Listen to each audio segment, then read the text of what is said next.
तुळजापूर तालुक्यातील मेसाई जवळगा गावचे सरपंच श्री नामदेव निकम यांनी दिनांक 26 डिसेंबर रोजी तुळजापूर पोलीस स्टेशन या ठिकाणी त्यांच्यावर हल्ला झाल्याची तक्रार दिली होती। त्या तक्रारीमध्ये त्यांनी त्यांच्या गाडीवर 4 व्हीलरवर 4 अज्ञात इसमांनी 2 व्हीलरवर पाठीमागून येऊन हल्ला केला आहे आणि त्या हल्ल्याचं स्वरूप असं त्यांनी सांगितलं होतं की त्यांच्या गाडीवर सर्वप्रथम मांडी टाकली, त्यानंतर दगड मारले आणि नंतर गाडीमध्ये पेट्रोल टाकून त्यांच्यावर हल्ला करण्याचा प्रयत्न केला, अशी त्यांनी तक्रार तुळजापूर पोलीस स्टेशन येथे दिली होती। घटनेचं गांभीर्य पोलिसांनी ओळखलं आणि तात्काळ मागील 4-5 दिवस अतिशय सखोल बारकाईनं तपास करण्यात आला। वेगवेगळी पथकं त्या ठिकाणी कार्यरत होती आणि ह्या सर्व तपासाअंती आम्ही त्या घटनास्थळाची खूप बारकाईनं पाहणी केली। फिर्यादीतील त्यांचे जे नमूद बाबी होत्या, नमूद मुद्दे होते, त्याची देखील पडताळणी केली।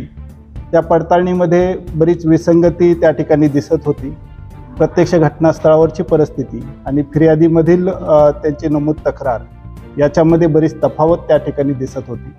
ह्या सर्व बाबीची बारकाईने पडताळणी करण्यात आली आणि त्याच्यानंतर आम्ही फिर्यादीकडं सखोल विचारपूस करता, सखोल तपास करता फिर्यादीनी कबूल केलेला आहे की त्यांनी हा बनाव केला होता आणि हा बनाव त्यांना आत्मसंरक्षणासाठी वेपन लायसन्स म्हणजे शस्त्र परवाना पाहिजे होता आणि त्या शस्त्र परवाना मिळवण्यासाठी त्यांनी हा बनाव केला आहे असं कबूल केलेलं आहे आणि पोलिसांनी अतिशय बारकाईने तपास करून, सखोल तपास करून या गुन्ह्याचा उलगडा केलेला आहे। सरपंचावरती काही कारवाई करण्याचा प्रशासन यंत्रणांनी कामाला लावली किंवा भेटीस धरली आणि आंदोलन केलं होतं, आपल्यावर आंदोलन केलं होतं की तपास केला पाहिजे व आत्मसंरक्षण दिलं पाहिजे।